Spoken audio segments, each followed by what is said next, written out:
प्यारे देशवासियों, नमस्कार। माननीय सर्वोच्च न्यायालय में आज लखीमपुर खीरी कांड के ऊपर फिर आज सुनवाई थी और जैसे पहले की जो तारीखें रही हैं वही कमोपेश वही हालात आज भी थे। आज भी उत्तर प्रदेश सरकार की तरफ से वही निकम्मापन आज भी जाहिर हुआ है। वहाँ पर माननीय सर्वोच्च न्यायालय ने आज भी बहुत खिंचाई की है सरकार की। यानी जो इन्होंने स्टेटस रिपोर्ट दाखिल की है, माननीय सर्वोच्च न्यायालय ने बोला है ये गलत है, हम इस रिपोर्ट से संतुष्ट नहीं हैं। साफ साफ कह दिया है ये रिपोर्ट बिल्कुल भी सही नहीं है। और इसके अलावा जो 2 FIR हैं उनके ऊपर भी संदेह जाहिर किया है माननीय सर्वोच्च न्यायालय ने कि ये 2 FIR का मतलब है कि ये दोषी को बचाना चाह रही है सरकार उनको बचाने के हथकंडे अपना रही है।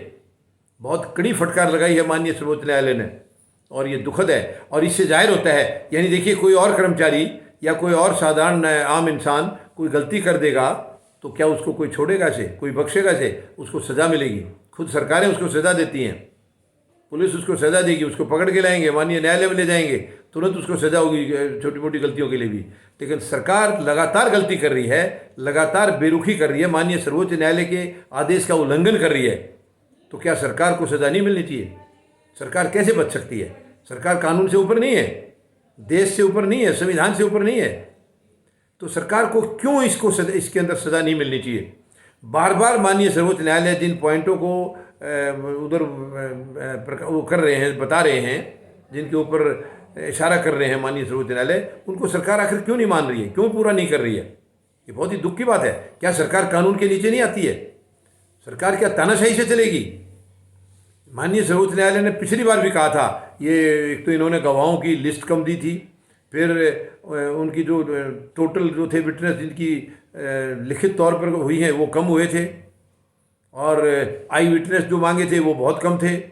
यानी जहाँ इतने लोग हाजिर थे, माननीय सर्वोच्च न्यायालय ने ये कहा था कि 5000 लोग जहाँ हाजिर थे कम से कम, तो वहाँ पर 23 लोग क्यों? चश्मदीद जो हैं, चश्मदीद इतने कम क्यों हैं? तो आज भी वही हुआ है। माननीय सर्वोच्च न्यायालय बिल्कुल खुश नहीं है, बिल्कुल सरकार के रवैये से एकदम से, मतलब उन्होंने साफ कह दिया है कि इसका मतलब दोषी को बचाने की कोशिश हो रही है। ये जांच नहीं है, जांच इसको नहीं कहते। जांच वो होती है जो निष्पक्ष तरीके से हो, स्वतंत्र तरीके से हो, वो जांच है। माननीय सर्वोच्च न्यायालय ने कहा है कि रिटायर्ड हाईकोर्ट के जो रिटायर्ड जज हैं उनसे जांच कराई जाए और ये बिल्कुल ज़्यादा देरी भी ना लगाई जाए, तुरंत जांच, इसकी स्पीड पकड़नी चाहिए और प्रॉपर तरीके से जांच हो। इतना सब कुछ माननीय सर्वोच्च न्यायालय को कहना पड़ा है। और अगली जो हियरिंग है 12 नवंबर की दोबारा माननीय सर्वोच्च न्यायालय ने दोबारा से रखी है, यानी कि 3-4 दिन के बाद ही दोबारा रखी है, क्योंकि सरकार के रवैये को माननीय सर्वोच्च न्यायालय समझ रहे हैं। मगर इस तरीके से लगातार अगर सरकार अनदेखी करेगी न्यायालय की तो ये तो दुर्भाग्यपूर्ण है, ये संविधान के खिलाफ है, कानून के खिलाफ है, ये तो देश हित में नहीं है। सरकार भी कानून के नीचे आती है। सरकार केवल इसलिए होती है कि जो कामकाज है, प्रशासन है, वो सब लोग अपना अपना अलग अलग नहीं कर सकते, इसलिए एक व्यवस्था बनाई गई है संविधान के मुताबिक। ये नहीं है कि वो सरकार मालिक है उसकी, उस देश की या उस सिस्टम की मालिक नहीं है। उस सिस्टम को केवल चलाने के लिए, और वो चलाने के लिए भारी भरकम रकम भी ये इनको तनख्वाह के तौर पर और सुविधाओं के तौर पर भी ये ले रहे हैं। उसके बावजूद ये फैसले सही, मतलब जो भी काम कर रहे हैं, प्रशासन उसको गलत तरीके से इसको ये चला रहे हैं। ये दुखद है। ये तो ये इस तरीके से मुफ्त में हार्ड जो पैसा है अपना टैक्स पेयर्स का, ये इसको इस तरीके से लुटाते रहेंगे, ये बर्दाश्त नहीं होगा, बिल्कुल बर्दाश्त से बाहर है।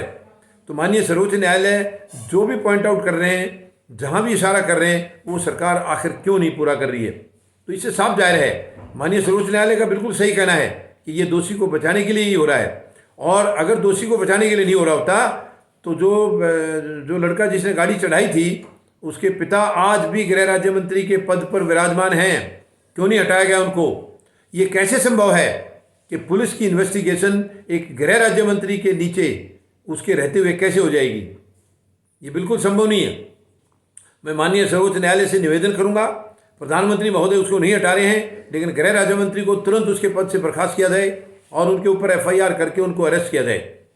तब तक इसमें इंसाफ मिलने की कोई उम्मीद नहीं है, बिल्कुल उम्मीद नहीं है। ये बेईमानी है। इस सरकार से ऐसे कैसे इंसाफ की उम्मीद लगाना बेईमानी है। तो मैं समझता हूँ माननीय सर्वोच्च न्यायालय इसके ऊपर और गंभीरता दिखाएंगे। हालांकि ये केस आगे चालू हुआ है इसीलिए क्योंकि माननीय सर्वोच्च न्यायालय ने संज्ञान लिया है। अब और न्यायालय को गंभीरता से काम करना होगा, क्योंकि इनकी मंशा जो है साफ जाहिर हो चुकी है। सरकार बिल्कुल भी इसके अंदर छानबीन या तो करना ही नहीं चाहते हैं, और करेंगे भी तो इसी रवैये से करेंगे, वो गोलमोल करके ये रफा दफा कर देंगे। ये दुखद है। अब माननीय सर्वोच्च न्यायालय को अलग से इसके आदेश निकालने होंगे और इसको गंभीरता से लेकर के, और इसकी पूरी जांच तह तक तभी जा सकती है जब माननीय सर्वोच्च न्यायालय अपनी तरफ से ही सरकार को बिल्कुल किनारे करके इसके अंदर जो है आगे जांच जो है माननीय सर्वोच्च न्यायालय के निरीक्षण में ही जांच बढ़ेगी, तभी इसमें हम इंसाफ की उम्मीद लगा सकते हैं। धन्यवाद। जय जवान, जय किसान, जय हिंद।